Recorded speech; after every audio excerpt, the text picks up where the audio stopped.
Burn के patients में ventilator लगाने की आवश्यकता अलग अलग समय पे अलग अलग कारणों से पड़ सकती है।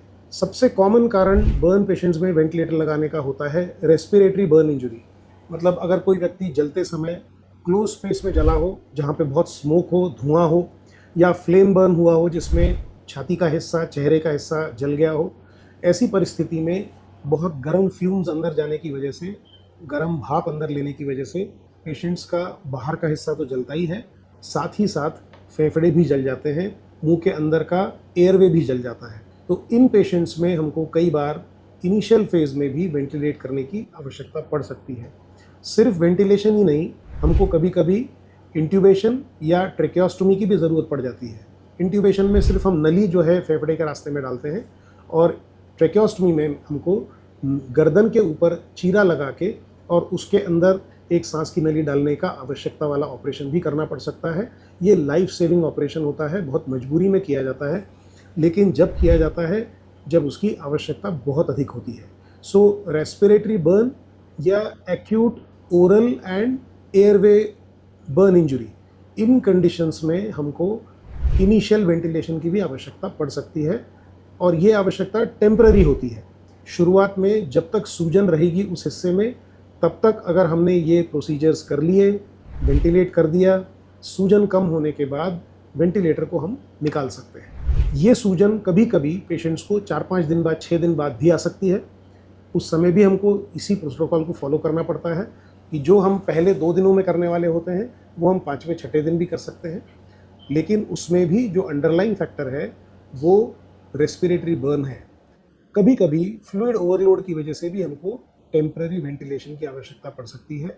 जितना फ्लूइड जाना चाहिए उससे ज़्यादा फ्लूइड अगर गलती से चला जाए, गलती का मतलब ये नहीं होता कि कोई असेसमेंट में प्रॉब्लम है, गलती का मतलब ये होता है कि जब हम फ्लूइड दे रहे होते हैं तो हर पेशेंट का बॉडी रिस्पॉन्स अलग अलग होता है।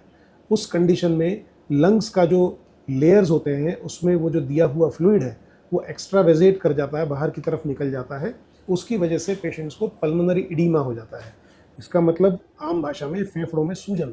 तो फेफड़ों में सूजन को उतारने के लिए हमको कम से कम 1 से 2 दिन का समय लगता है। उस टेम्पररी टाइम में हमको उस क्राइसिस के ऊपर टाइड ओवर करने के लिए वेंटिलेट करने की आवश्यकता पड़ सकती है। एक और कारण जो हमको लेट इस्तेमाल करना पड़ता है, जब पेशेंट के शरीर में इन्फेक्शन फैल जाए, सेप्टिसीमिया हो जाए और उस सिचुएशन में निमोनिया हो जाए। तो निमोनिया में भी जब तक बॉडी रिस्पॉन्ड कर रही है तब तक हम बिना वेंटिलेशन के ट्रीट करने की कोशिश करते हैं। कभी कभी बाईपैप या सीपैप करके एक टेक्निक होती है जो हमने कोविड के टाइम बहुत देखी है, जिसमें हम बाहर से मास्क से प्रेशर से एयर डालते हैं, डायरेक्ट वेंटिलेटर से अटैच नहीं करते। ये बहुत इफेक्टिव प्रोग्राम होता है। सीपैप या बाईपैप बहुत इफेक्टिव होता है बर्न पेशेंट्स में, लेकिन कभी कभी मजबूरी में हमको पेशेंट को वेंटिलेट करना पड़ जाता है। इन सब सिचुएशंस में 60 to 70% ऑफ टाइम्स वेंटिलेटर से पेशेंट बाहर आ जाता है। मैंने बहुत लोगों के मुंह से ये सुना है कि वेंटिलेटर से तो कोई मरीज बाहर नहीं आता। ये बहुत बड़ी गलतफहमी है लोगों की। इंटरनेशनल डेटा और भारत का डेटा दोनों ये कोरैबोरेट करते हैं कि जितने पेशेंट्स वेंटिलेटर पे जाते हैं उनमें से 4 में से 3 मरीज नॉर्मल कोर्स में बाहर आ जाते हैं उस वेंटिलेटर से और अपना पूरा नॉर्मल जीवन जी के जाते हैं। ज़्यादातर समय वेंटिलेटर्स हैव बीन ए बून। आज लाखों लोगों को वेंटिलेटर लगता है और लाखों लोगों की जान वेंटिलेटर बचाता है। एक समय था जब हम लोगों के लिए वेंटिलेटर एक नॉवेल्टी हुआ करती थी।